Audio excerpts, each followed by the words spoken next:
Shikues nderuar, përshëndetje, po takohemi sërish në emisionin qendror sportiv në cilin do të flasim për ngjarjet aktuale nga sporti ynë dhe ai ndërkombëtar, por edhe për tema dhe çështje tjera të rëndësishme në përgjithësi në botën sportive që u zhvilluan në javën që po e lëm pas. Tashmë ka përfunduar edicioni i Vala Superligës së Kosovës në futboll. Mirë, po në sporte të tjera vazhdojnë të jenë aktiv sportistët duke zhvilluar takimet e radhës, qoftë në Superligën e handbollit në të cilën u zhvilluan ndeshjet e xhiros së 13, por pa ndonjë befasi të madhe me Prishtinën që arriti fitoren e radhës ndaj Llapit dhe me Besa Familjan që vazhdon dominimin e egër në handbollin ton. Në anën tjetër në basketboll asgjë re dhe interesante, Sigal Prishtina pas eliminimit nga garat ndërkombëtare është kthyer dhe vazhdon të luajë në Kosovë, ndërsa tashmë ka mbetur pa disa prej basketbollistëve të saj kryesor, duke dominuar në mënyrë të egër lojën e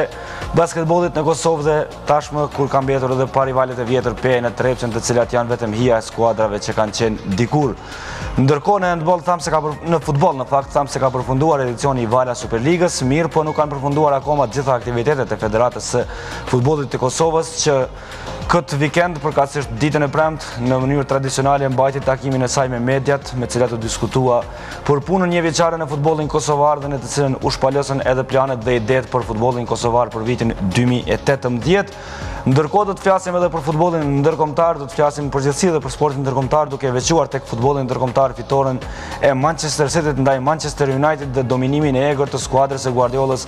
si dhe barazimin në Derbi d'Italia, ndeshjen ndërmjet Juventusit dhe Interit, e cila u mbyll pa shënime. Do të bëjmë një shkutje të shkurtër publicitare për të kthyer më pas dhe për të shtjelluar të gjitha materialet një pas një në mënyrë kronike.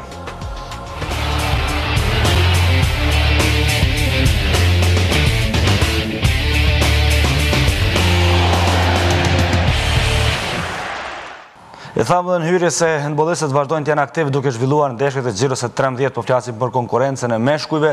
në cilat nuk patën ndonjë rezultat befasues. Do të shohim rezultatet e takimeve të zhvilluara këtë vikend për të parë më pas edhe renditjen e skuadrave në tabelë, si dhe për të parë edhe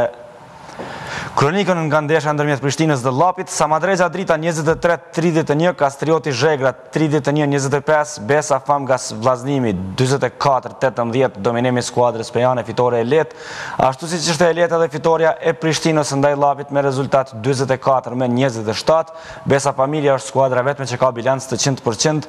Në fakt ka zhvilluar 12 ndeshje, jo 13, edhe pse jemi në xhirin e 13 dhe ka 24 pikë. Në anën tjetër Prishtina ka zhvilluar 12 ndeshje, po ashtu pra një ndeshje nuk e ka përfunduar, ndeshjen me Trepçën, e cila është ndërprer. Nga 12 ndeshjet e përfunduara Prishtina ka 11 fitore dhe 22 pikë, pasohet nga Drita që ka 20, Trepça ka 14 pikë, Kastrioti ka 13, Zhegra 11, Vllaznimi 8, Vushtria 7, Samadreza dhe Llapi me nga 2 pikë në 2 pozitat e fundit. Ne tani do të ndjekim kronikën nga përballja ndërmjet Prishtinës dhe Llapit. Prishtina vazhdon ritmin e fitoreve në elitën e handbollit ton duke arritur kësaj fitoren e 11 nga 12 takime të zhvilluara. Në ndeshjen e zhvilluar në kuadër të xhiros së 13, Prishtina ashtu siç edhe pritej e mundi shumë lehtë skuadrën modeste të Llapit. Ekipi nga kryeqyteti ishte superior, sidomos në periudhën e dytë të lojës, fal përgatitjes dukshëm më të mirë fizike. Periudha e parë u karakterizua me lojë shumë efikase të dyja ekipeve, por për të veçuar Prishtina si e pandalshme në sulm me 22 gola në këta 30 minuta,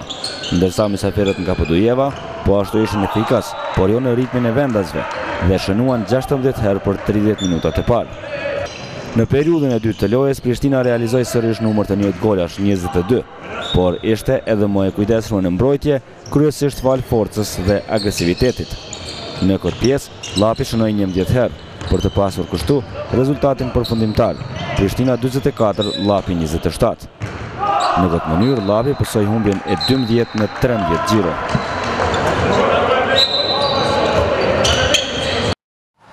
Tani nga handbolli do të kalojmë në basketboll për të parë rezultatet e kësaj fundjavë në Superligën e meshkujve në basketboll, e cila tham se ka mbetur pa rivalitetin e dikurshëm të katërshëm së madhe të basketbollit ton, Sigal Prishtinës, bashkimit PE së Trepçës, po e shohim Bashkimi, që është skuadra e dytë në vend, e kanë poshtur në mënyrë të egër PE-n 64-108. Golden Eagle Ylli është mundur lehtësisht nga Sigal Prishtina me rezultat 68-83, kurse Trepça më në fund ka filluar të këndellët, kësaj radhe ka mundur Borean me rezultat 93-82. Në tabel vazhdon të kryesoj skuadra e Sigal Prishtinës përkundër faktit se nuk ka zhvilluar gjitha takimet. Bashkimi është i dyti, pastaj Golden Eagle Ylli me 18 pikë dhe Roveci po ashtu me 18 pikë janë në pozitat 3 dhe 4, Peja është 5, Trepça është në pozitën e 6, Kerasan Prishtina e 7, kurse Boreja në vendin e fundit ka 14 pikë, në fakt sa ka dhe Kerasan Prishtina, por skuadra nga kryeqyteti ka një ndeshje më pak të zhvilluar. E ndërkohë kur kthehemi tani në studio, thamë që tek futbolli ka përfunduar edicioni i Vala Superligës, mirë po ditën e premtë në Federatën e Futbollit të Kosovës është tërhequr shorti për rundin e 4 të Kupës së Kosovës në futboll, ndeshje që në fakt do të nisin pjesën pranverore të garave, kur do të zhvillohen me 13 e 14 shkurt. Ne do të shohim çiftet e këtyre ndeshjeve. Janë realisht ndeshje të lehta për skuadrat e Superligës me përjashtim të përballjes ndërmjet 89-shit e Llapit. Çiftet janë Ballkani Gjilani, Trepça 89 Llapi, Vllaznimi Rahoveci, Drenica Arbëria, Vushtria Liria, Istogu Drita dhe Prishtina, Kosova e Prishtinës, pra derbi kryeqytetit. Prishtina pasi eliminoi flamurtarin tashmë do të përballet me skuadrën tjetër nga kryeqyteti, me Kosovën e Prishtinës, e cila vështirë se do të ketë forcën për të përballur me Prishtinën.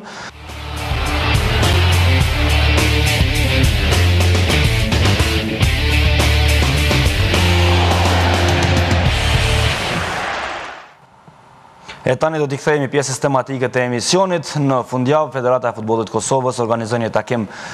i cili në fakt është tradicional me mediat, në cilin u diskutua për futbollin e Kosovës gjatë vitit 2017, për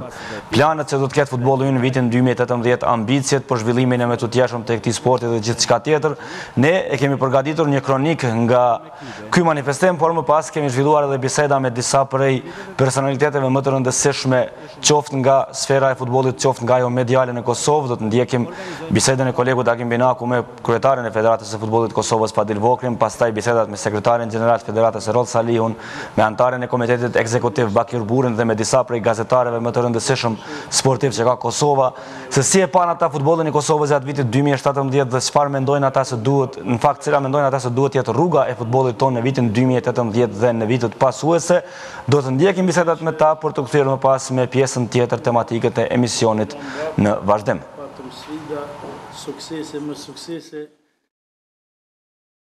Zoti Vokri, u mbushën një vit që Federata e Futbollit të Kosovës është anëtare e plotfuqishme edhe UEFA-s edhe e FIFA-s. Dhe duke përshkuar gjithë këtë vit, as na thoni cili ishte bashkëpunimi me këto dy asociacionet më të larta botërore dhe natyrisht projektet bashkëpunimi dhe të tjerat. Mendoj që ky ishte një vit mjaft dinamik në planin ton të bashkëpunimit me UEFA-n dhe FIFA-n. Ju e dini që filluan eliminatorët në start pas pranimit ton, pastaj pasuan takime të ndryshme dhe projekte të ndryshme që ne i kërkuam nga UEFA dhe FIFA, dhe mendoj që për një federat të re, nëse mund të quhet ashtu, sepse ne megjithatë kemi pasur aktivitete me vite të tëra, mirë po si antar e plot e UEFA-s dhe FIFA-s është vetëm se viti i parë, tash kemi hyrë në vitin e dytë dhe mendoj që janë bë gjëra të rëndësishme për futbollin e Kosovës, e posaçërisht në planin operacionel se cilin e kemi hartuar së bashku me UEFA-n dhe FIFA-n, dhe mendoj që në këtë vit prioritet yni numër 1 do të jetë infrastruktura, cilën do të bëjmë së bashku me komunat e Kosovës dhe me klubet respektive të atyre qyteteve. Ky vit po ashtu shumë interesant për vetë aktivitetet e Federatës së Futbollit dhe përgjithsisht për zhvillimin dhe evolimin e futbollit të Kosovës, sepse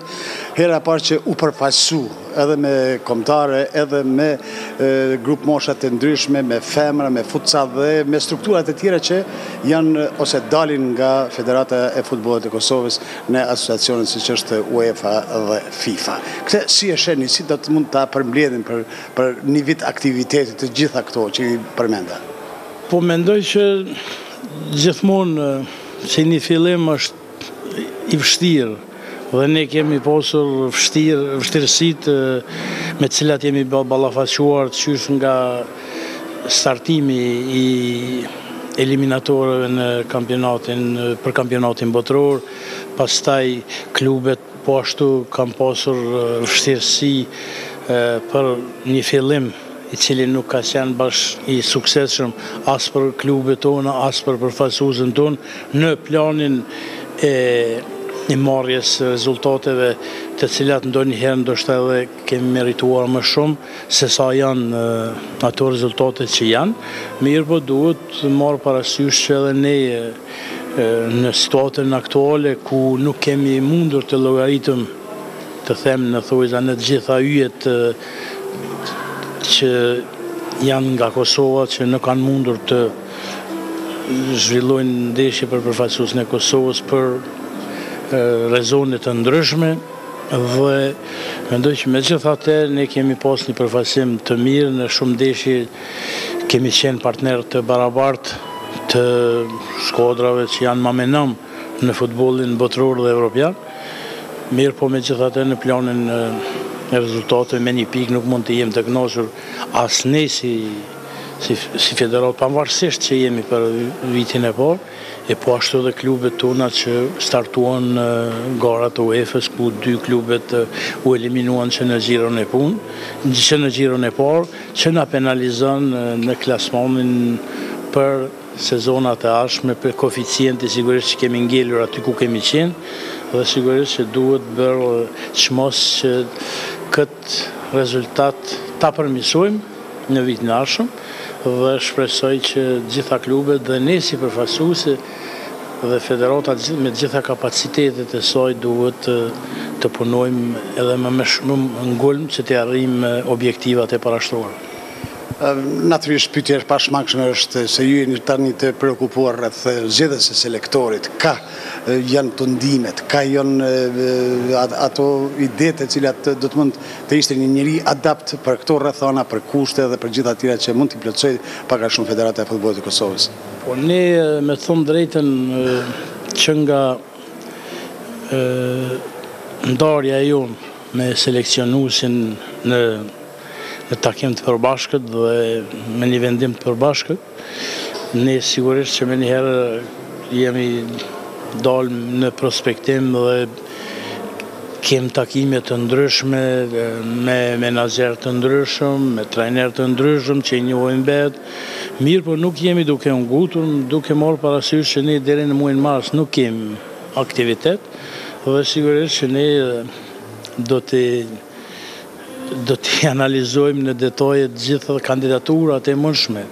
që mund të jenë për seleksionues të Kosovës dhe do të mundohemi të bëjmë zgjedhjen më të mirë të dur dhe jam i bindur se do ta bëjmë zgjedhjen më të mirë të dur në momentin e dur, sepse po them ne nuk kemi aktivitet deri në vitin e ardhshëm mars, kështu që do të kemi kohë të analizojmë në mënyrë të detalizuar dhe ti masim të gjitha adutet për dhe kundër dhe më në fund të marrëm vendimin që ky vend dhe kjo përfaqësuese e Kosovës e meriton. Dhe natyrisht vjen 2018, preokupim kryesor do të jetë tashmë e formuara për herë të parë Liga e Kombeve, ku do të jetë edhe Kosova e përfshirë, ku do të jetë një kast e skuadrave të ndryshme, por gjithmonë duke parë një shpresë shumë të madhe se mbase për kampionatin evropian Kosova do të mund të bërë rrembej rezultat për të inkuadruar për herë të parë për të mbërritur atje ku nuk ishte kurrë. Sigurisht që fillon Liga e Kombeve, pastaj me njëherë pas përfundimit të saj, sepse dihet që nga kjo ligë ne gjendemi në grupin D dhe në këtë ligë kualifikohet vetëm një, mirë po pastaj pason me njëherë kvalifikimi eliminatorët normale që për kampionat evropian dhe ne posa të zgjedhim në fillim të vitit ardhshëm, seleksionuesin ardhshëm të përfaqësues Kosovës dhe të bëjmë strategjinë së bashku me seleksionuesin, sepse nuk është e rrugës që ne të planifikojmë diçka pa zgjedhur seleksionuesin dhe sigurisht që në këtë situatë aktuale dhe me zhvillimin e Ligës së Kombeve do të kemi dy mundësi Edhe pse unë mendoj, nuk jam pesimist as pak, mirë po me gjithat ne jemi një përfaqësuese e re, e cila ka që vetëm 2 vite kemi hyrë në vitin e dytë që garan në garat ndërkombëtare në eliminatorët e para dhe mendoj që duhet të përgatitemi së bashku me seleksionuesin e ri që të bëjmë një plan strategjik për objektivat e ardhshme. Çka ishte keq në 2017 që nuk dëshironi të ndodhë në 2018? Po unë keq mbaret, domethënë ka disa raste, situata që nuk janë të mira, që nuk datojnë nga 2017, mirë po këto datojnë sigurisht që ka probleme me vitet të tëra dhe unë dhe Komiteti Ekzekutiv jemi të preokupuar shumë me gjendjen infrastrukturore në Kosovë dhe për informacionin e juaj, ne sot kemi marrë dhe mbledhjen e radhës dhe u është analizuar edhe kampionati që e lam pas, domethënë këtë para 2-3 ditëve që me lojrat e kupës në gjiron e fundit përfundoi ky stinor dhe ne mendoj që ta qenë një kampionat me rivalitet fort, do shta ende jo në cilësin e dëshiruar, mirë po sigurisht që ka përparime edhe në këtë drejtim dhe një vetëdijsim më të madh dhe një organizim shumë i mirë i klubeve dhe mendoj që ne sot kemi ndërmarrë një hap shumë të rëndësishëm për skuadrat tona. Ne do të fillojmë me Superligën me 12 klube dhe sot ne si Komitet Ekzekutiv kemi ndarë një buxhet për 1.200.000 euro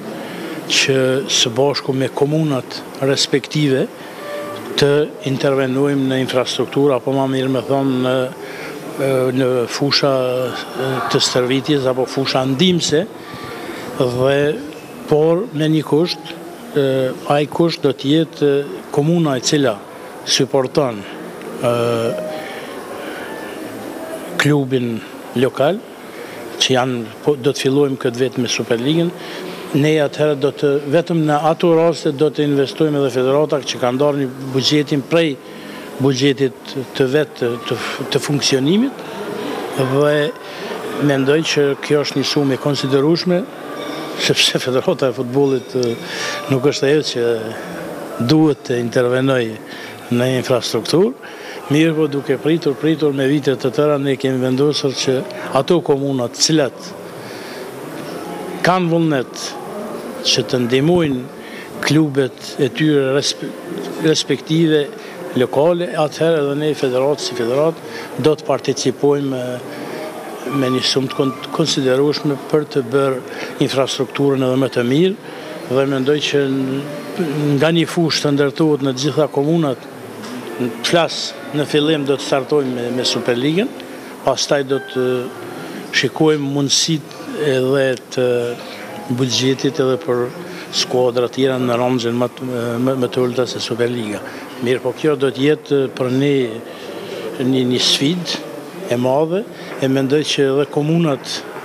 përkundër buxhetit të tyre ndoshta të limituar, se është momenti i fundit që ne nëse dëshirojmë të investojmë në këta të rinj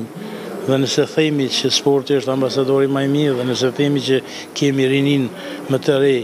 në Evropë për kamosha, atëherë duhet krijuar kësaj rinie edhe kushtet për të angazhuar në sport, gjithsesi në rastin konkret në futboll. Pyetja e fundit, zoti Vokri,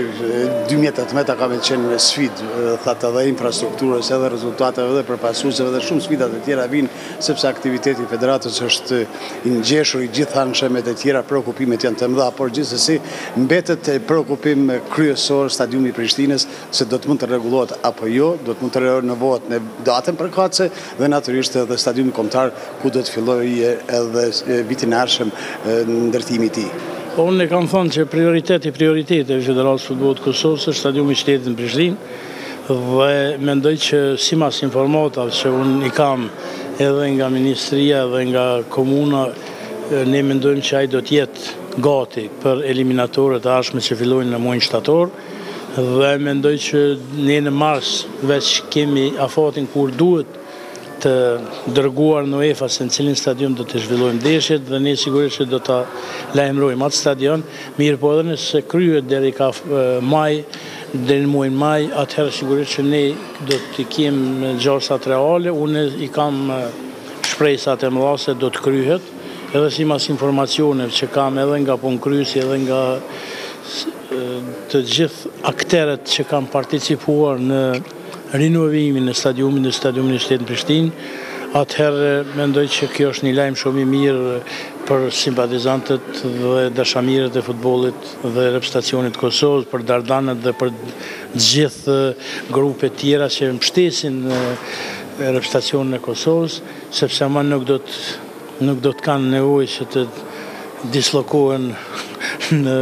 në Shkodër apo Gjetiu, dhe mendoj që edhe për ta do t'jetë më lehtë që kombëtarja jonë të kohë rezultatet e dëshiruara në periudhën e ardhshme. 2018 apo vjen dëshira juaj për këtë vit? Po dëshira ime për këtë vit padyshim se është stadiumi i shtetit në Prishtinë, që të jetë gati. Unë përkundër premtimeve dhe informatave që kam se do të jetë, prapë ajo do të jetë dëshira ime. Tashmë ka kaluar më shumë se një vit që kur Federata e Futbollit të Kosovës është pranuar në UEFA dhe në FIFA dhe krahas zhvillimit në aspektin sportiv, qoftë për klubet, qoftë për reprezentacionet tona, ka qenë i nevojshëm edhe zhvillimi në aspektin administrativ, përkatësisht organizimi i brendshëm i Federatës së Futbollit të Kosovës. Do të bisedojmë me sekretarin gjeneral të Federatës, zotin Erol Saliu, që është njëkohësisht edhe shef i administratës, për të kuptuar se në për çfarë procese ka kaluar Federata e Futbollit të Kosovës gjatë vitit 2017, çfarë ka ndryshuar dhe çfarë mund të presim nga viti 2018. Zoti Saliu, Federata e Futbollit të Kosovës domosdoshmërisht tashmë me më shumë obligime ka rritur edhe administratën. Cili është organizimi aktual i Federatës, cili është organogrami, si funksionon tashmë Federata e Futbollit të Kosovës me një status krejt tjetër që pas pranimit në UEFA e në FIFA? Po ju dini që fokusi gjithmonë është të ndeshjet e përfaqësuesve, gjithë elani, gjithë ata që dojnë futbollin kanë prit me 10 vite që përfaqësuesit tonë të luajnë në arenën ndërkombëtare dhe harrojnë që është një mekanizëm i tërë që bën gjitha këto përgatitjet për jo vetëm për zhvillimin e ndeshjeve ndërkombëtare, po për organizimin e administratës, për organizimin e referëve, trajnerëve, licencime. Pra, ne nuk kemi pas si administratë një prioritet, por është dashur që në mënyrë paralele të punojmë gjitha sferat, sidomos sferën e edukimit. Administrata mund të themi që ka pas një vit suksesshëm, po e them pse, sepse është raporti zyrtar i organeve të UEFA-s dhe FIFA-s se administrata e federatës ka dhënë testin në organizimin e ndeshjeve ndërkombëtare që nuk është lehtë kur e ke parasysh faktin që kemi luajtur në Shkodër dhe në vende tjera. Prandaj po them paralelisht kemi punuar në sistemin e edukimit, kemi filluar edhe me licencimin C trajnerëve, edhe jemi duke u bërë pjesë e disa projekteve që quhen grassroots project, pastaj projekti i gjyqtarëve thash për trajner, për licencim, dhe unë mendoj se kemi pas vetë sukses. Pas vetë pranimit Federatës në UEFA dhe në FIFA, tashmë ka nisur që Federata jonë të prezantohet në mënyra të ndryshme në UEFA, qoftë nga kryetari i Vokrit, qoftë nga ju që jeni pjesë e komiteteve të ndryshme në UEFA. Çfarë duhet veçuar nga viti 2017, cilat kanë qenë momentet kyçe të përfaqësimit të Federatës son në UEFA, qoftë nga antarësimi në komitete, qoftë edhe në mënyra tjera kur Federata jonë është përfaqësuar në UEFA? Po, pikërisht ju dini që edhe FIFA dhe UEFA i kanë programet dhe projektet e veta që i kanë unifiku. FIFA ka projektin i quhet FIFA Forward Program që ndihmon federatës, po në aspekte shumë konkrete dhe shumë transparente, për këtë arsye kemi kujdes të veçantë. UEFA ka projektet Hat-Trick, në të cilat i ka bërë disa projekte së bashku, dhe përfaqësimi i federatës besoj që ka qenë i ndenjë. Kem pas tashmë jemi në pjesë e barabartë, kem pas kongrese zgjedhore në FIFA dhe UEFA. Kryetari i Vokrit është antar i komitetit të futbollit, që është një organ me ish yje të futbollit. Unë jam në komitetin ligjor të UEFA-s, bile pak para një jave kem pas takimin e parë dhe jurisdiksionin ndryshëm ku ndeshin. Pra, mendoj që Federata e Futbollit jo vetëm nga niveli politik, por edhe administratorë tjerë cilët kanë marrë pjesë në seminaret ndryshme, ju dini edhe për futbollin e femrave, edhe për futsal, edhe në ekipin e grupë moshat të reja, e kanë përfaqësuar në mënyrë të denjë dhe kanë kriju një përvojë jashtëzakonisht të madhe.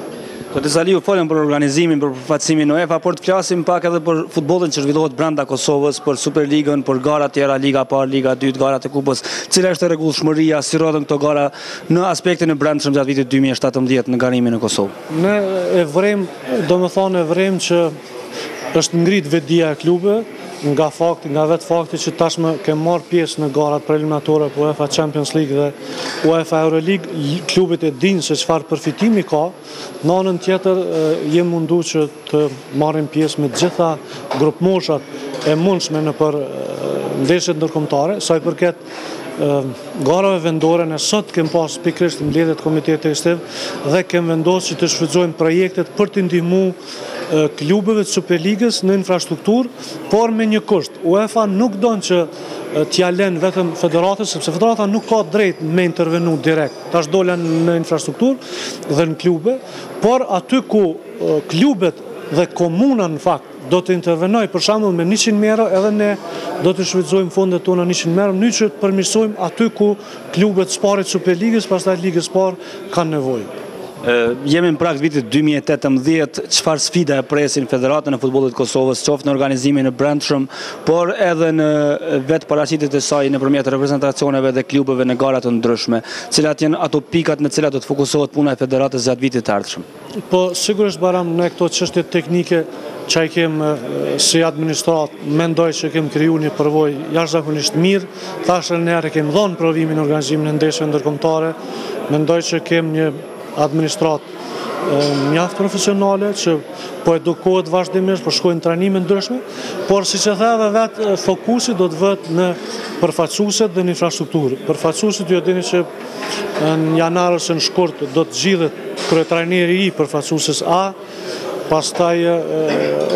do të rishet shorti me 24 janar për UEFA Nations League që quhet, ne dim që jemi grupin me 16 ekipe të ranguara më ulët, do të është një shans i jashtëzakonshëm. Sfidë do të jetë stadiumi i Prishtinës, shpresojmë se kemi biseduar me kryeministrin me të gjitha palët tjera që stadiumi të bëhet deri në maj, mënyrë që në maj ose në qershor, mënyrë që të zhvillojmë ndeshjen e parë testuese dhe pastaj nuk ka më gaf, sepse ne fillojmë shtator garat preliminatore. Në anën tjetër garat për U21, U19 dhe U17 vazhdojnë. Jo dini që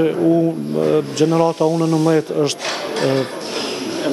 në elite round, pra duhet të kemë kujdes të veçantë, sigurisht se kanë edhe turnamente në cilat do të mund të i provojnë lojtarët e tyre, po ashtu një detyrë që ja kemi parashtruar vetes që është shumë e rëndësi, që brenda një afati mjaft shkurt, ndoshta deri në fund vitit tashëm të fillojmë edhe me licencimin B UEFA, që është një hap me të vërtetë i madh. Në anën tjetër, refert, vëzhgues, kontrollor do të kenë seminare të zakonshme dhe besoj se do t'ja arrijmë që të kemi një paraqitje sa më të mirë. Zoti Burri, po përmbyllet një vit në cilin futbolli i Kosovës u prezantua në të gjitha format në arenën europiane, qoftë me kualifikimet me reprezentacionin A, qoftë me grup moshat, me femrat, me futsalin, me klubet. Realisht si mund ta vlerësoni vitin 2017 për futbollin e Kosovës? Po çdo fillim është i vështirë, sigurisht se edhe për ne ka qenë viti i parë që jemi prezentu, po mendoj që nuk kemi qenë edhe aq të pasuksesshëm, edhe pse nuk kemi rri rezultatet mëdha, po nivele tjera të gjeneratave të reja kemi arrit sukses, belëm që a thonë edhe sukses më të madh se që kemi prit. Nëse nuk kemi arrit me senior, me junior gjithsesi kemi arrit. Edhe shpresoj që vazhdoj ky trend, edhe këto gjenerata të reja në të ardhmen sigurisht se kam i zavendësuar seniorët, edhe kam i vazhduar me këto suksese që i kanë arritur këtë vit. Përveç garimit në Europë, padyshim se pikë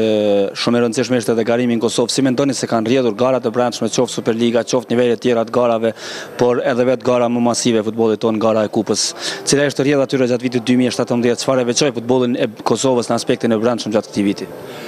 Po na posa e krymë mbledhjen më parë ku e vlerësuam kampionatin e kaluar, ku konstatum si bord i federatës që kampionati ka qenë i rregull, ka qenë i vlerësuar pozitivisht. Normal se na nuk duhet të vetë kënaqem, duhet të punojmë atytje,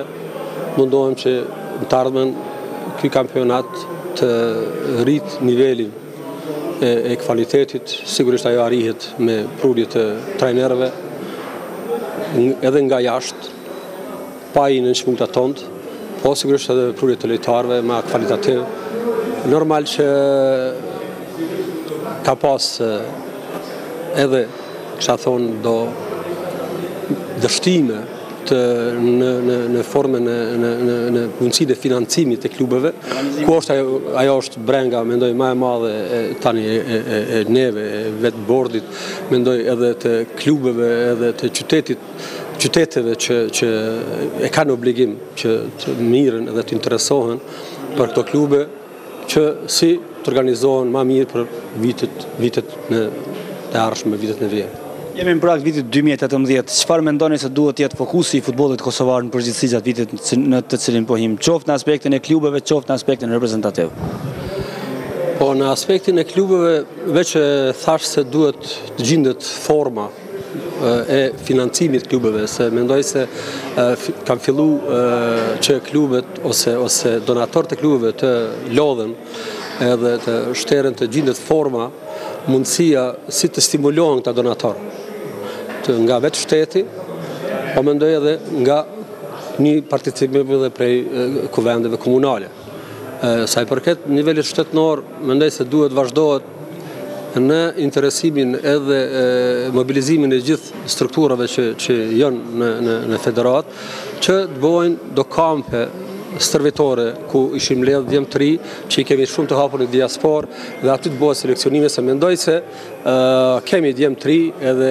nuk i kemi shterë gjitha mundësit e hulumtimit të futbolistëve që janë perspektiv. Nuk duhet të lejojmë që edhe pse i kemi vllazën,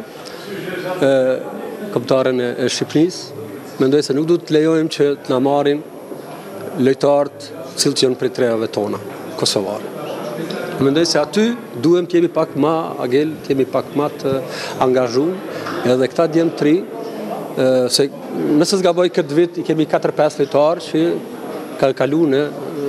kombëtaren e Shqipërisë, si në gjëratet e reja, ashtu edhe në të seniorët. Ku mendoj se na aty do është me qenë pak vëmendshëm, ma tepër vëmendshëm edhe këta djemë të kalojnë të na, të vinë të na, të vinë për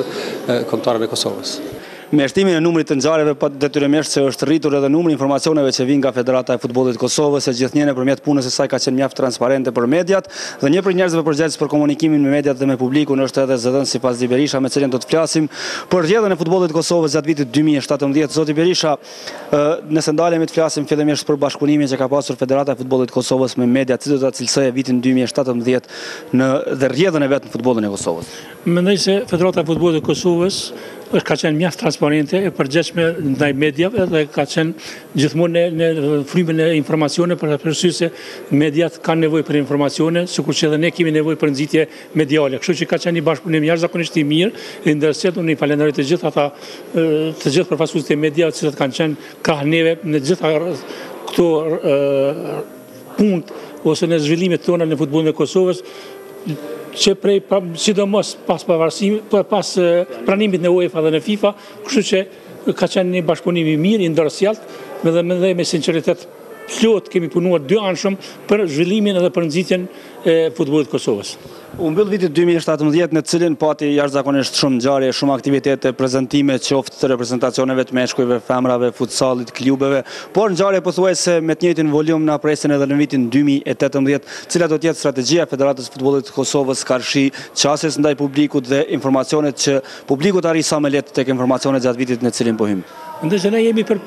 pjekur që të kemi gjithmonë informacione, të kemi njerëz të tonë, qoftë përmes zëdhënësit, qoftë përmes tjerë premtuar tjerë, që kanë për cilë i kanë ndjekur këto ngjarje dhe i kanë sjell informata drejt te mediat tona, duke pasur parasysh se mediat tona nuk kanë mundësi me dërgu një gazetar ose një medium në për ngjarjet tona që kanë ndodhur, sidomos në këto kualifikimet ose parakvalifikimet, qoftë në konkurrencën e meshkujve, qoftë në femrave, por ne i kemi dërguar gjithmonë informatat që të kenë të bollshme, mendoj jo të mjaftueshme që opinioni i Kosovës dhe opinioni më i gjatë njoftohet për disa këto ngjarje që të kemi edhe vitin e ardhshëm sigurisht me të njëjtin vëllëm dhe me të njëjtin intensitet.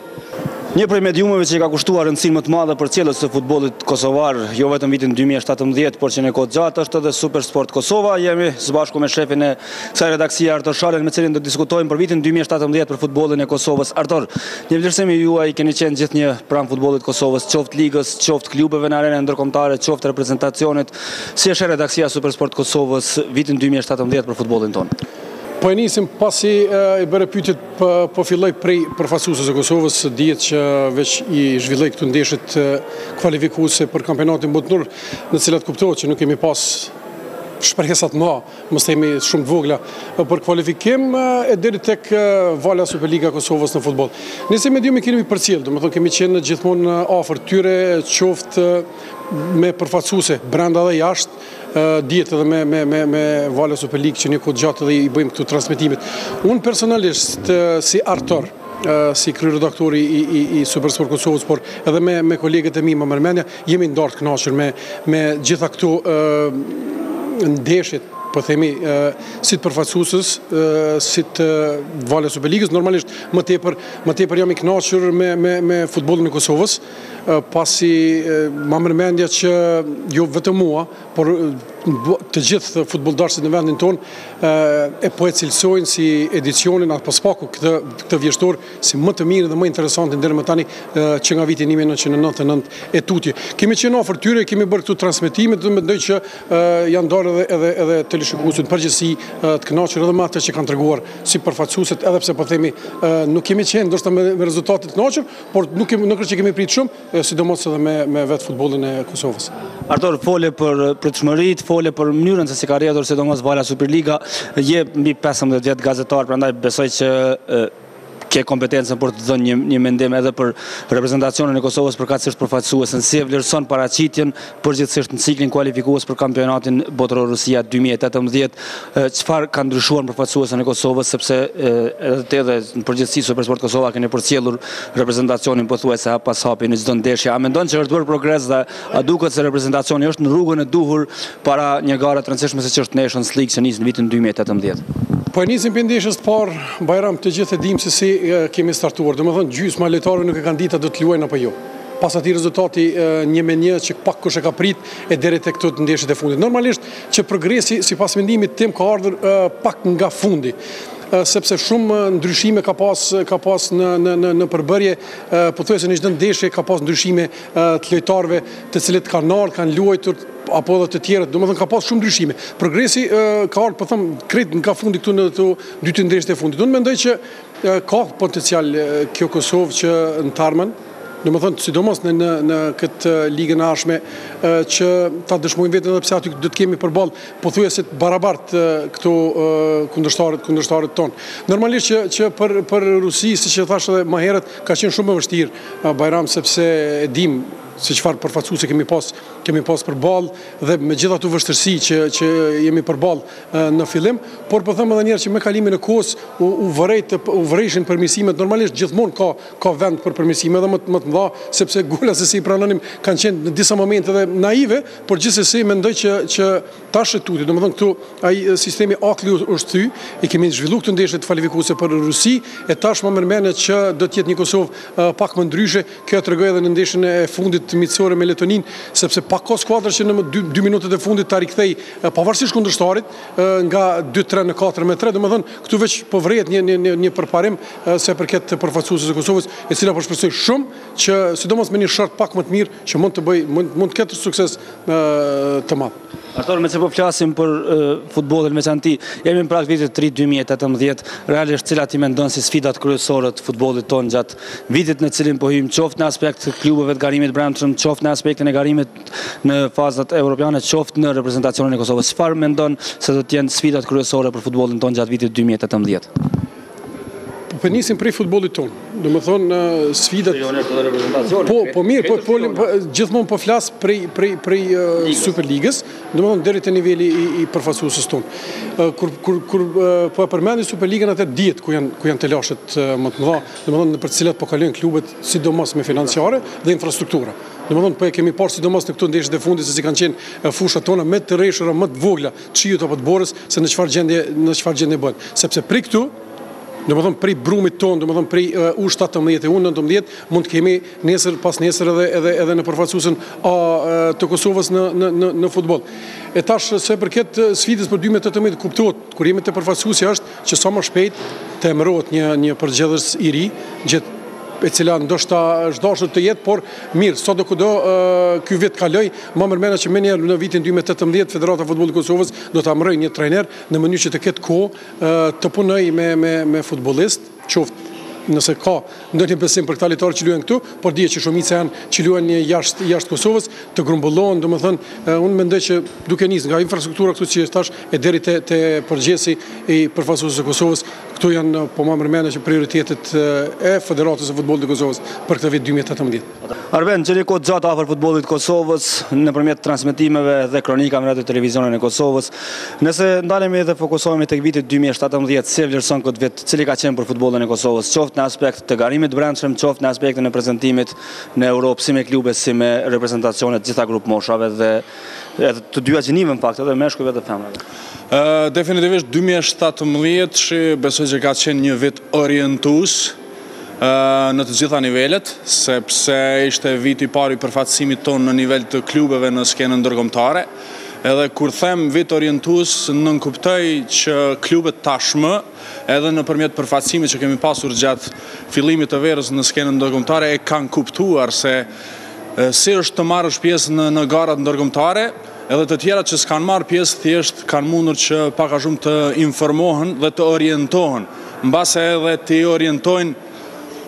investimet e tyre eventuale për vitet e ardhshme në bazë të asaj që kanë mësuar në vitin 2017. Në aspektin reprezentativ ose në nivelin reprezentativ do të thosha që ka qenë një vit edhe më i fritshëm në kuptimin e jo të rezultateve, sepse rezultatet na kanë munguar, pra në kuptimin e përfaqësimit me përfaqësuesën e Kosovës për herë të parë në garat ndërkombëtare në kualifikimet për kampionat botror, gjithsesi pjesëmarrja në këto kualifikime në kampionat botror që ka filluar vitin 2016 dhe është përmbyllur në 2017 është një element pozitiv, por niveli ku kemi garuar dhe niveli ku duhet të jemi ose ku kemi potencialin që të jemi në garat e ardhshme kualifikuese, besoj që na ka dhënë shumë informacion dhe tashmë pak a shumë e dim se ku janë pikat tona neuralgjike, ku duhet të intervenojmë që këto t'i përmirësojmë dhe të jemi ose të përfaqësohemi më mirë në garat e tjera. Përgjithsisht besoj që 2017 do të jetë një vit shumë i dobishëm, veçanërisht për Federatën e Futbollit të Kosovës në kuptimin e, le të themi, e ripërcaktimit të strategjive të reja edhe në planet afat shkurta, apo edhe në planet afat mesme. Arben, më pëlqeu shumë konstatimi që 2017 ka qenë një vit testues në një farë forme për të parë se ku qëndrojmë dhe për të kuptuar se çfarë na duhet të bëjmë për të arritur nivel më të lartë. E përmendë se tashmë i dim ato pika në të cilat duhet punojmë për vitin 2018. Cilat mendon se janë pikërisht në mënyrë më konkrete ato pika të cilat duhet prekën nga futbolli i Kosovës gjatë vitit në cilin tashmë po hym vitin 2018. Cilat mendon se do të jenë sfidat me të cilat do të përballet futbolli ynë gjatë këtij viti? Po besoj që tashmë e dim pra cilat janë ato pika në të cilat ne kemi qaluar, sepse mbase në momentin që ende kemi qenë pjesë e këtyre kompeticioneve ndërkombëtare, mbase edhe mund të jemi vetë mashtruar, sepse le të themi kemi mbajtur standard të lartë, se ne kemi potencial për ta bërë këtë e këtë, por s'kemi arritur që ta bëjmë këtë. Tash kjo përvoja, pjesëmarrja direkte ose inkuadrimi direkt në këto gare dhe në këto nivele na ka mësuar se ku duhet të intervenojmë. Besoj që potencialin e kemi, sidomos në nivelin reprezentativ, por ajo në të cilën ne duhet të punojmë është, le të themi, një komponim më i mirë, për të mos hyrë në analiza të detajuara, sepse edhe nuk është një branch që më takon mua, por Megjithëse me rreth 20 vjet përvojë në gazetaria dhe lejohet një koment. Po lejo, po është e vërtet, po megjithatë për të mbetur besnik, le të themi, profesionin që e kemi, 2017 ose cikli i parë kualifikues na ka dhënë një pasqyrë jashtëzakonisht të qartë se ku jemi dhe ku do të jemi. Tash nëse ulemi dhe i bëjmë gjitha analizat në secilin aspekt, unë besoj që dalim përfundime që neve na orientojnë se ku duhet të intervenojmë për vitet e ardhshme. Le të themi, kemi individualist shumë mirë në reprezentacionin tonë që nuk e meritojnë të jenë në ligën e 4 të ligës e kombeve, kompeticion në cilin po startën 2018 dhe ku po debutojmë edhe ne, nuk meritojmë me individualitetin e futbollistëve që kemi. Por, ky individualitet do që të kthehet në një punë ekipore, sepse vetë futbolli është një lojë ekipore, dhe në qoftë se arrim që t'i gërzhetojmë talentin edhe me punën ekipore, atëherë besoj që ne shumë shpejt në planin afatmesëm besoj do të mund të kalojmë në një rang më lartë, pse jo, edhe gradualisht edhe të jemi jashtëzakonisht konkurrent. Me këtë nivel që kemi momentalisht me një punë më të mirë, le të themi edhe me seriozitet më të madh normalisht edhe të federatës, por edhe të shtabit teknik të përfaqësues, se gjithë aktorëve që janë përreth reprezentacionit të Kosovës, sepse po flas më tepër rreth përfaqësuesve të Kosovës, besoj që Kosova në kualifikimet për kampionat evropian që nisin në mars të 2019-s, nuk e di nëse mund të garantoj për një kualifikim të plot, por besoj do të jetë jashtëzakonisht afër, besoj. Nuk e di, është më e lehtë, po duhet ta fitoj ligën. Në Nations League duhet ta fitoj ligën dhe brenda ligës aty janë 4 grupe. Nuk është as pak e lehtë. Unë prapë mendoj që përmes kualifikimit direkt në kampionat botror, kualifikimeve të rregullta, pjesëmarrje në Euro 2020, besoj që nuk është e pamundur. Nuk po them që jemi në atë nivel, por nuk është e pamundur, po them me një qasje më serioze, me analiza më të thukta, edhe të kundërshtarëve, edhe të potencialit tonë të brendshëm. Kushtrim, jeni një prej gazetarëve që i e përkushtuar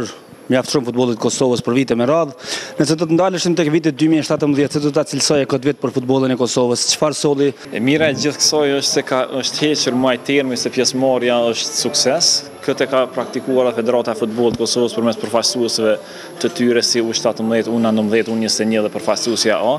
Është keq që tek përfaqësuesja A nuk kemi pasur rezultate më të mëdha, më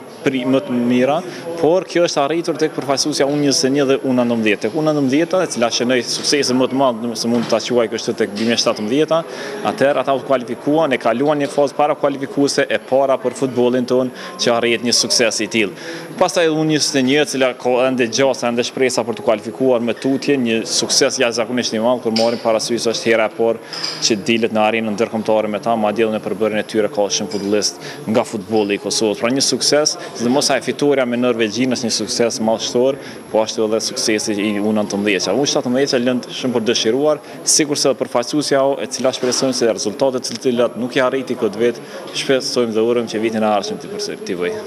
Përveç garave me reprezentacione, patëm edhe garimin e brendshëm të klubeve, pastaj përfaqësimin e klubeve në arenën ndërkombëtare.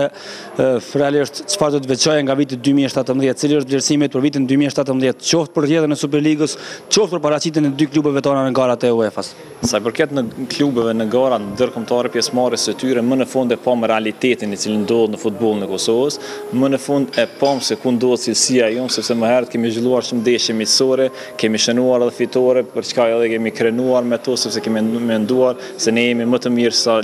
Bundesliga 2 apo Bundesliga 3. E pam realitetin tonë, sidomos ajo humbja dëshpëruese ndaj kampionit të ishujve Faroe, pastaj edhe humbja e Prishtinës nga klubi suedez me një rezultat të tillë, sidomos në ndeshjen e parë si mysafir, tregoj se neve na duhet ende shumë punë sa i përket klubeve. Po ashtu edhe organizimi lë shumë për dëshiruar, e pam realitetin tek fituesi i kupës, i cili dëshpëroi shumë edhe se fitoi kupën, nuk arriti shkaku i licencës të paraqitet në gara ndërkombëtare, dhe kjo është një minus i madh për vetë klubet këtu që ende i gjente pa përgatitura në aspektin organizativ për të marrë pjesë në gara ndërkombëtare. Na duhet ende shumë punë si për të arritur cilësinë, ashtu edhe për të arritur organizimin brenda klubit.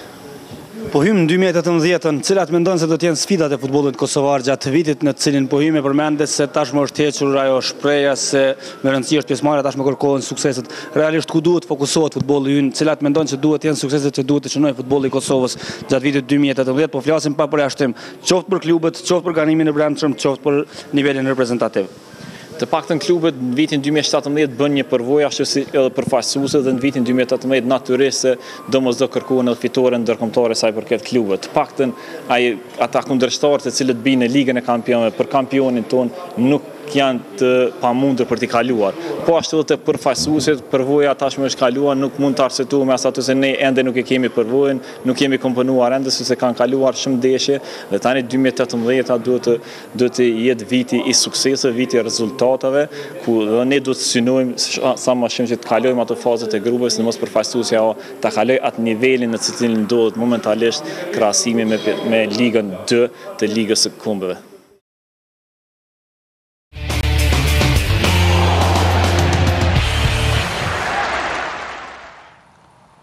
Dëgjuam bisedat në cilat u tha se një prej pikave më problematike për zhvillimin e futbollit në Kosovë është pikërisht infrastruktura. Në skenografinë e emisionit 2-1 kemi një kënd në cilin janë pasyruar disa prej stadiumeve më të bukura në botë, dhe cilat do të ndronin të kishim një ditë në Kosovë, megjithatë e dim se realiteti është krejtësisht tjetër dhe është pothuajse pamundshme që të shohim implante të tilla sportive në vendin tonë, përkundër premtimeve për ndërtimin e stadiumit kombëtar. Mirë po përderisa jemi në pritje të ndërtimit të stadiumit kombëtar, kemi një stadium tjetër në cilin shpresojmë se do të jetë i gatshëm së shpejti në fillim të vitit 2018 dhe do të mund të shfrytëzohet qoftë nga klubet e futbollit të Kosovës për paraqitjen e tyre në garat evropiane, qoftë nga Kombëtarja e Kosovës për paraqitjen e saj në Nations League dhe në ndeshje të tjera, qofshin ato miqësore, qofshin kualifikuese për kampionatet evropiane dhe botërore. Besoj se e kuptuat se bëhet fjalë për stadiumin e Prishtinës. Ne kemi vizituar stadiumin e Prishtinës, kemi zhvilluar një bisedë të gjatë me drejtorin e Departamentit për Kulturë, Rini dhe Sport në Ministrinë e Sportit, zotin Ibër Alaj, i cili ka shpjeguar nga afër gjithë punën që është bërë në stadiumin e Prishtinës dhe ka premtuar se ky stadium do të jetë i gatshëm në muajin maj të vitit 2018. Ne do të ndjekim bisedën me të për të kuptuar nga afër se çfarë u bunua në stadiumin e Prishtinës, cili është progresi i bërë, çfarë ka mbetur për të bërë akoma dhe a është vërtet reale pritshmëria që stadiumi të jetë i gatshëm në maj të vitit 2018?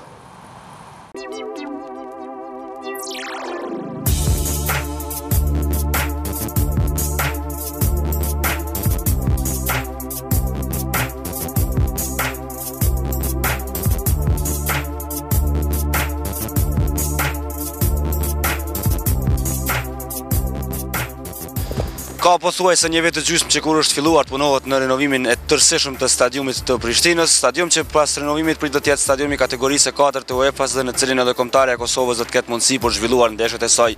kualifikuese. Megjithatë, çfarë është punuar në këtë stadium, kur pritet të përfundojnë punimet dhe si do duket stadiumi, do të kuptojmë nga drejtori i Departamentit të Sportit në Ministrinë e Kulturës, Rinisë dhe Sportit, zoti Ibër Alaj, me cilin do të shohim nga afër se çfarë është punuar në tërësi. Zoti Alaj, a mund të na jepni detaje për rrjedhën e tërësishme të punimeve në stadiumin e Prishtinës, për renovimin e tërësishëm, sa është paraport kushtojnë në total ky projekt dhe kur pritet që të përfundojë dhe sa i bie zgjasin total punimet për renovimin e plotësishëm të këtij stadiumi?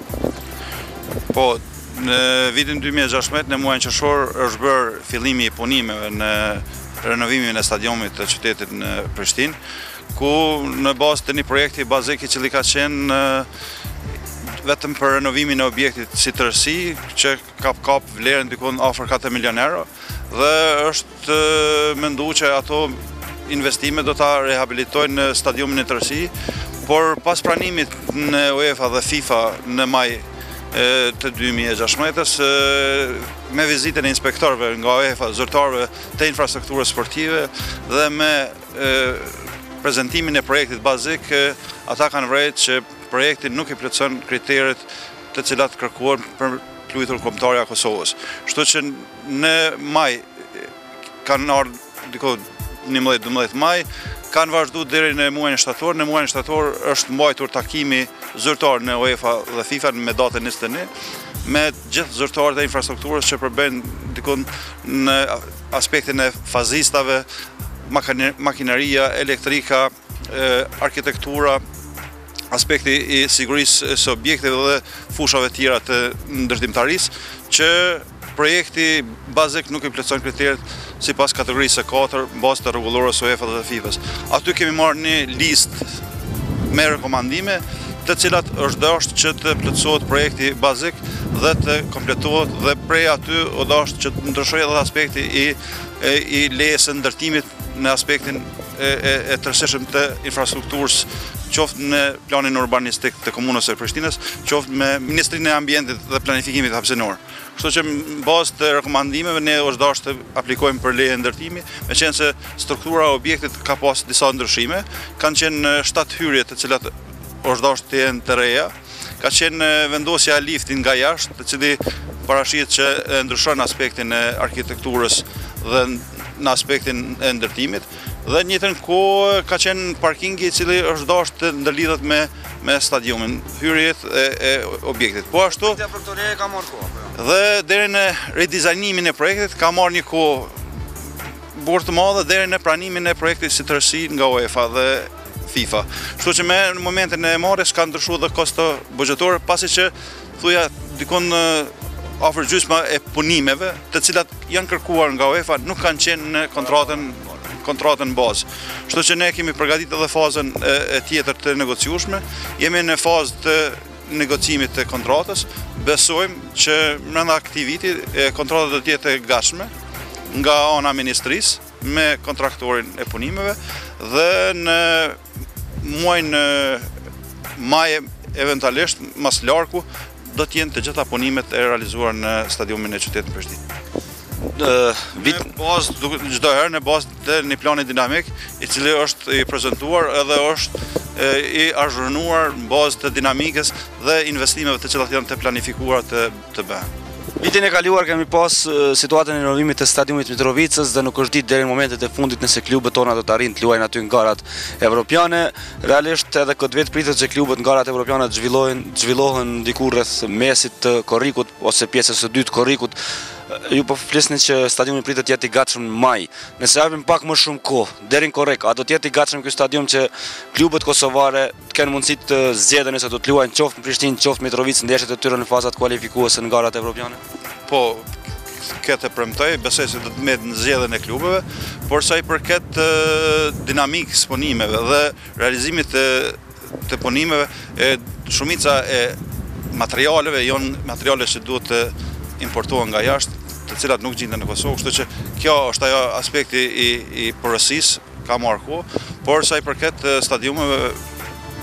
duhet të luhet një ndeshje testuese për stadiumin dhe të monitorohet nga UEFA që stadiumi i ka plotësuar kategorinë 4 sipas rekomandimeve dhe monitorimit që kanë bërë zyrtarët. A ka mundësi që ajo ndeshje të jetë në qershor kur është afati për ndeshje miqësore, për reprezentacione qershore, mund të jetë i gatshëm stadiumi për atë ndeshje testuese që e përmendni ju? Absolutisht, për këtë edhe është duke punuar që ndeshja miqësore të jetë ajo ndeshja testuese që stadioni të pranohet nga UEFA. Kurse shtatori 2018 kur nis Nations Liga nuk diskutohet se stadiumi do të jetë i gatshëm. Nga 5 shtatori ku pritet të kemi edhe lojën e parë, ndeshjen e parë kualifikuese për Europian, besoj që do të luhet në Prishtinë dhe do të ketë një ambient të përshtatshëm dhe në bazë të standardeve të cilat janë kërkuar dhe janë të domosdoshme që ne si Kosovë të plotësojmë. Atëherë shpresojmë, shikues të nderuar, tani së bashku me zotin Njalaj do të futemi për të parë nga brenda gjithçka që është punuar në stadiumin e Prishtinës gjatë kësaj kohe, për të kuptuar më nga afër se si do duket në fakt stadiumi i Prishtinës që do të pres nga shtatori vitit tashëm si stade zoti Njalaj edhe kombëtarën e Kosovës, por paraprakisht edhe klubet tona në garat evropiane.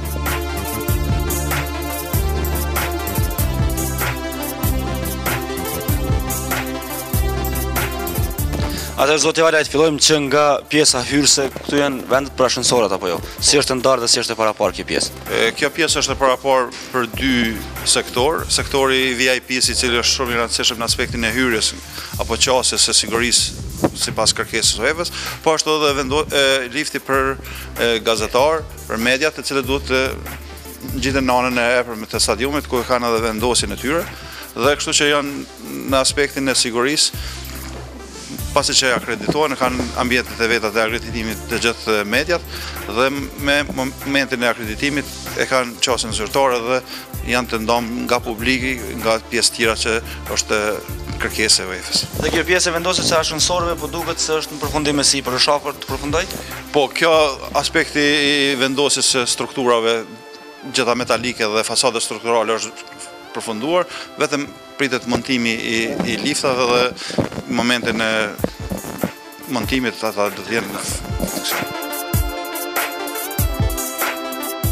Atëherë jemi në një ambient mjaft rëndësishëm mix zonë në cilën faktikisht ndërlidhen të gjitha, zhveshtorët, zona antidopingu dhe gjithçka tjetër. Cilat janë detajet e këtij pozicioni ku jemi aktualisht? Po, kjo është pjesa e mix zonës, ku ndahet dy pjesë, sektori A i ekipit vendas apo sektori B i musafirëve, kështu që këtu është organizuar ndarja sipas kërkesës së UEFA-s, ku është antidopingi refert delegatët dhe gjithë administrata e UEFA-s dhe administrata e Federatës së Futbollit, të cilët duhet të ndërlidhin punën dhe angazhimin për organizimin e ndeshjes dhe aspekti sigurisë, sigurisht që është pjesë përbërëse e kësaj, dhe këtu ndohen dy ku janë të përgatitura gjitha zhveshtorët sipas standarde dhe kërkesave të UEFA-s, me banjat të cilat janë kërkuar, fizioterapeuti dhe gjitha të cilat janë të parapara që t'i plotësojnë standardet dhe kushtet e kërkuara nga UEFA. Ata futbollistët takohen këtu për të vazhduar me pas push nga të dy anët, vinë nga të dy anët. Po, nga të dy anët vinë, vendosen këtu në mes dhe në dalje të fushlojës, ku edhe do të kenë rastin të ndeshën mes veti, ku shpresojmë Kosova të jetë fituese çdo herë. Atëherë këtu jemi në zhveshtore që ndonë se pa përfunduar duket mjaft bukur. Akoma kanë mbetur disa detaje apo jo? Po, kanë mbetur disa detaje, kanë mbetur aspekti i ngjyrosjes me ngjyrë dhe vendosja e disa plafoneve dhe vendosja e elementeve të sanitarisë, të cilat disa janë të vendosura, por disa janë në përfundim me sipër, kështu që në bazë dinamikës edhe këto do të përfundohen shumë shpejt, pasi që jemi në përfundim të vendosjes së elementeve të cilat janë të kërkesë dhe ku është edhe dhoma e fizioterapeutë, kështu që është e koordinuar sipas kërkesës dhe standardeve që janë kërkuar. Dhe madhësia është sipas në 100 metra katror që duhet të jenë vendosja e lojtarëve në një ambient ku edhe mund të kenë edhe një drase që marrin udhëzimet gjatë pauzës. Edhe ulësat kemi. Patjetër do të kemi edhe inventarin sipas kërkesës. Ka duket të thonë veçantë për pjesën e trajnerëve? Po, ka. Nëse është e hapur për trajner, do të jetë ndarë, në pjesën tjetër. Mirë, atëherë me rëndësirë që ekziston edhe ajo e veçantë. Të shohim tani pjesë tjera që ju mendoni se janë e rëndësishme të parë. Po dalin në aspektin e jashtëm, domthonë ku dalin edhe pjesa e lojtarëve. Aty ku është faqa kryesore. Ku është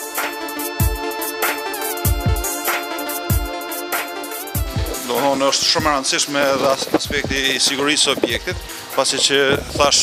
7 hyrje të cilat tash timo vetëm shifen dhe ja kanë jap edhe një bukuri edhe stadiumit vet. Shihen që aspekti i sigurisë e ka përmbush kërkesën, domethënë që për 4 minuta e gjysmë deri në 5 bëhet zbrazëra e stadiumit, qoftë duke i hapur disa dyrë, dalje edhe në aspektin e hyrjes në fushë të publikut në rastet që ka flak ose diçka të ngjashme që 5 minuta mund të zbrazet të tërë stadiumi. 5 minuta zbrazet të gjithë stadiumi. Po shoh që akoma nuk janë vendosur se megjithatë cili pritet të jetë kapaciteti i plotë i këtij stadiumi. Në bazë të vendosjes apo projektit, dizajnit e projektit planifikohet dikun 13.300 deri në 400 ulëse të jenë në tërësi, mbi 13.300 deri 400 ulëse, pasi që porosia është bërë, pritet që javën e ardhshme besoj që të bëhet vendosja e ulëseve të shikuesve dhe pastaj do të vinë edhe ulëset e VIP-s, edhe ato që janë VIP që janë në numër më i vogël i ulëseve, por pjesa perëndimore do të jetë thuja me 1500 ulëse VIP. Deri 1500 ulëse VIP. Po. Kështu që është një standard që është kërku në aspektin afatgjat dhe ne kemi menduar që stadiumi të jetë edhe më afatgjat se sa njëra në vemi përkohshëm i cili mandej të bëhet edhe në periudha tjera. A ngjitemi për të parë pjesën perëndimore sepse po duket mjaft bukur edhe pse akoma nuk është e kompletuar me ulëse. Si do të jetë ndarë pjesë? Qasja apo në momentet e organizimit të ndeshjeve, qoftë kupës, qoftë ndeshjeve tjera, që të lidhet gjitja e futbollistëve lart, i kanë rrugën e cila është e veta deri te marrja e kupës edhe medaljeve, dhe është e njëjta kohë që në aspektin e sigurisë të përdorur si dalje e mbyllur për çastin e publikut Do t'jetë organizuar, do më thonë do t'jetë ndeshje për ndeshje, në bazë të shitjes e bileta, në bazë të numrit të pjesëmarrësve apo shikuesve. Këto është pjesa e gazetarëve. Kjo është pjesa e gazetarëve ku është kërkesë dhe standardet që është kërku nga UEFA që gazetarët këtu të vendosen tavolinat e punës. Për sa gazetarë do të jetë kapacitet? Këtu sipas kërkesës është numër 25 që plotson kategorinë e 4 dhe ne kemi plotsuar normën dhe standard. Këtu është norma minimale 25 vende. 25 vende do të jenë për gazetarë. Po këtu do të jenë më shumë. Më shumë. Mi 30 për duket çfarë do të. Kështu që është numri i kërkuar është 25. Nonën e djathtë është VIP-a apo very VIP, do të thonë vendosen zyrtarët më të lartë, edhe shtetërorë dhe të UEFA-s dhe Federatës Futbollit, Federata Përkatëse, do të thonë është një numër dikon 34, eventualisht 40. Deri VIP, 40. Po. Dërsa pjesa tjetër normal është VIP dhe pjesa tjetër është VIP, po është ndame në sektore në bazë të rëndësisë së ndeshjes, edhe pasi që gjitha ulëse do të jenë me numra dhe gjitha biletat do të shiten sipas numrit të ulëse përkatëse, pasi që në mënyrë elektronike do të jetë me barkod të gjitha hyrjet. Do thonë ajo mënyrë elektronike e cila nuk lejon që një shikues të hyjë pa barkod e cila pa pas ulësin e sigurt. Vendosja ulëseve s'ka filluar akoma, kur do të filloj vendosja ulëseve? Javën e ardhshme thash do të jenë kontingjenti i parë edhe do të fillojnë me vendosjen e ulëseve, kështu që punë nuk do të ndalen, ne do të vazhdojmë me punime, pasi që e kemi vendosur një standard apo një plan i cili është në implementim e sipër, pasi që ridizajnimi i projektit ka përfunduar, është miratuar nga UEFA këtë vit dhe është marrë leja e ndërtimit, janë kryer të gjitha procedurat edhe në aspektin administrativ dhe mendojmë që gjitha punimet do të përfundojnë në muajin maj. Kur do të jetë ndeshja testuese.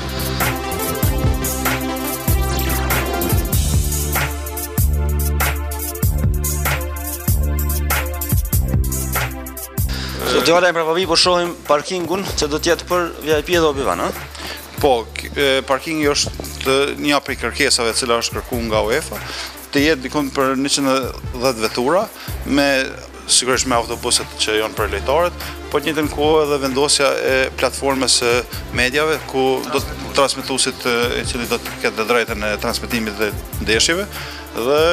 nga aty është planifikuar kabllimi plentoksor, i cili është përfunduar tashmë, është bërë ndërlidhja dhe është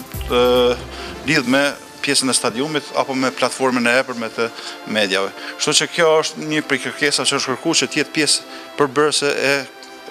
e perimetrit të stadiumit dhe është kërkuar që të jetë me rrethoj, e cila do të ketë edhe aspekt sigurie, ku gjithë perimetri i stadionit do të jetë me mbrojtëse dikon në altësi 3 metra. Kurse për pjesën e zakonshme publiku do të përdoret parkingu anash? Po, për pjesën do të thonë edhe në situacionin e gjerë që është planifikuar që të përdoret pjesa e parkingut publik, të njoftohen organet kompetente para se të ketë ndeshje që ky parking për ditën e ndeshjes të jetë përdorur më drejt. Njëtën kohë kemi bërë një miratim është marrë nga komuna e Prishtinës që kjo rrugë të jetë edhe një rrugë alternative e cila e ka plotësuar edhe pak më shumë aspektin e projektit, pasi që është një hyrje e veçantë edhe për VIP, edhe për media, por ashtu edhe për ekipet që të lojë. Na e pam vendin prej ku gazetarët do ta përcjellin ndeshjen, a mund të shohim tani sallën e konferencave? Po, ku do të zhvillohet konferencat? Atëherë këtu do të jetë pjesa e sallës së konferencave apo jo? Po, kjo do të jetë salla e konferencave. Këtu është planifikuar përkthimi gjatë konferencës. Aty janë vendosja kamera për gazetarët dhe për ose pse nuk do të lejohet kjo stadium që është shumë normale. Këtu do të si depo për vendosjen e pajisjeve të kamerave. Çështja e sigurisë vendosen në ambient veçantë. Atje do vendoset platforma për mbajtje në konferenca. Edhe kjo hapësirë të shfrytëzohet për gazetarët. Kjo hapësirë do të vendosen karrikat, ulcët dhe do të përdoret për media, që është hapësira e mjaftueshme sipas kërkesës, ku planifikohet mbi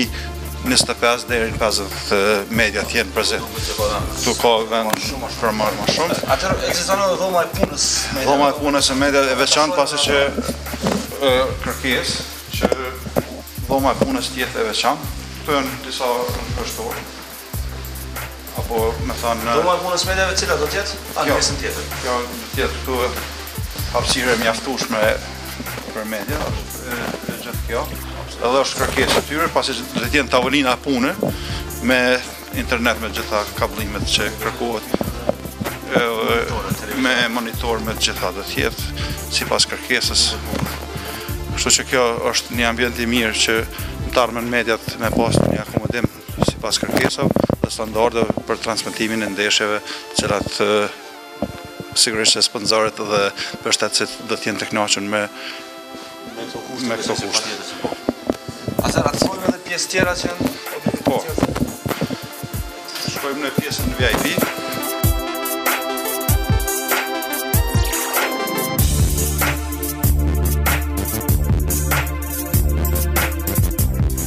Kjo është një pjesë, po do ta shohim edhe pjesën tjetër. Kjo është një pjesë aty do të jetë kuzhina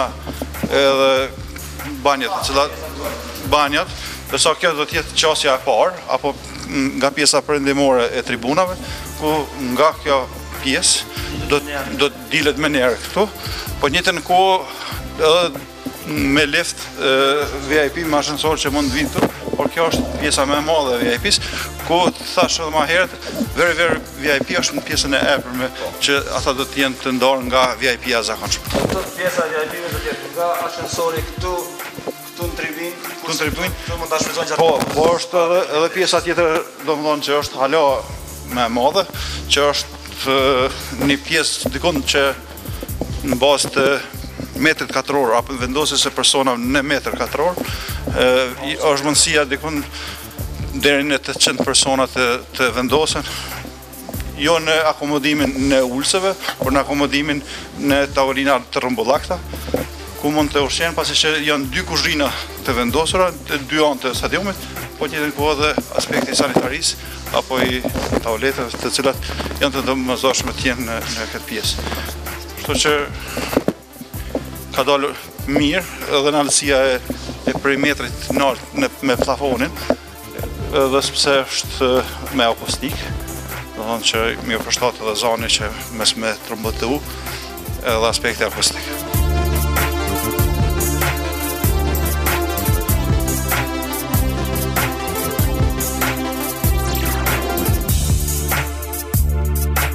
Patëm rastin të shohim se fusha vërtet duket bukur, megjithatë për të qëndruar në të tilla ka nevojë për mirëmbajtje, e një prej pikave kryesore të mirëmbajtjes është edhe sistemi i ujitjes. Jemi në vend veçantë ku është pjesa prej nga ku do të bëhet sistemi i ujitjes të fushës. A mund të na jepni detaje për të? Po, për të qenë standardi sipas kërkesës, do të jetë edhe sistemi i pompimit të ujitjes, pasi që me bunaret apo me pusat ekzistues, ne kemi ndërlidhur sistemin e pompimit, njëtën kohë është ndërtuar një rezervuar i ri për të grumbulluar ujrat dhe për të pas qëndrueshmëri që gjatë sezonave nxehta të kemi tuj të vazhdueshëm për ujitjen e barit, me qenë se kërkon në periudha të caktuara që ndoshta 3 herë në ditë të ujitet pas plenosjes dhe punëve të cilat duhet të bëhet në mirëmbajtjen e barit, me qenë se bari duhet në vazhdimsi të ushqehet me ushqime artificiale dhe të mirëmbahet në standardet të cilat kërkohet që të luhet ndeshja. Folet për periudhën kur realisht do të jetë më nxehtë, që vije periudha e verës dhe kur bari mund të hahet mirë, po çfarë do të ndodhë në periudhën e dimrit kur ka tërreshura shumë të mëdha dhe ato faktikisht kanë qenë për vite me radhë problematikat me terrenet sportive në Kosovë përkatësisht me fushat. Si është rregulluar fusha e Prishtinës për periudha të tilla kur ka rreshtë të shumta? Po, edhe kjo çështje është diskutuar, nxemja në fushat e barit është një kosto shumë e madhe e investimeve. Pas një parallogarie, vlera investive ka qenë dikon afër 1 milion euro, dhe futja e sistemit të nxemjes gjatë sezonit dimrore ka qenë një kosto e madhe dhe pa përballueshme në këtë fazë nga ne, dhe ne kemi marrë disa sugjerime dhe do të jetë një mbulesë e cila do të mbulohet gjatë sezonit dimror, tërësisht përfaqja e fushës dhe do ta bëjnë në një ambient të ngrohtë. Njëtën kohë jemi duke shqyquar që në mënyrë të nxemjes së sipërme, të cilat i kanë edhe stadiumet të tjera ndërkombëtare që i përdorin për nxemjen e anës me sipërme, dhe jemi duke analizuar që ndoshta një kosto më e vogël e mbulesës së shpenzimit. Mirë, po gjatë fazës së menaxhimit të stadiumit ne do t'i shqyqojmë edhe këtë çështje, mbasi vetëm kjo çështje mungon në stadiumin e Prishtinës.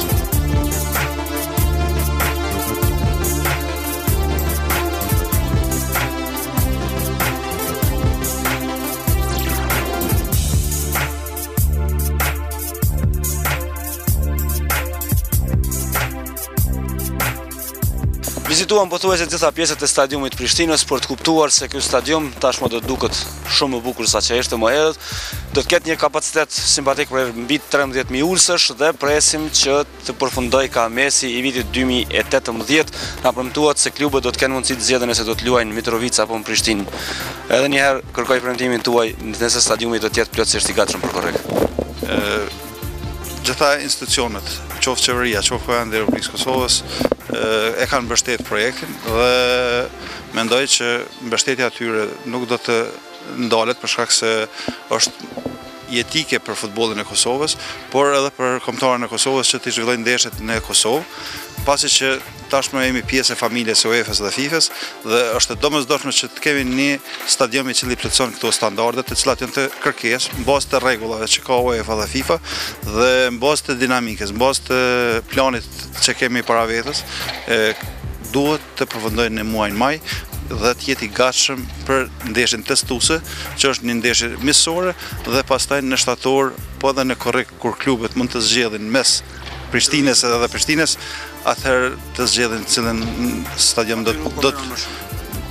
absolutisht, edhe kështu që mendoj dhe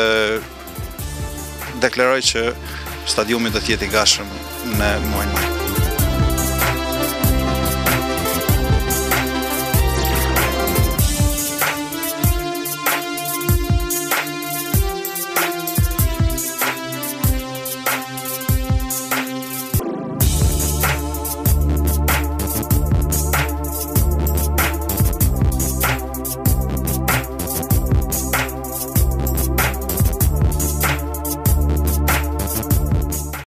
Në fund të emisionit ju kujtojmë edhe njerë që informacionet më të reja mund t'i gjeni në webfaqen e Radio Televizionit 21 www.rtv21.tv. Unë ju falenderoj për vëmendje dhe lëm takim në emisionet tona të radhës.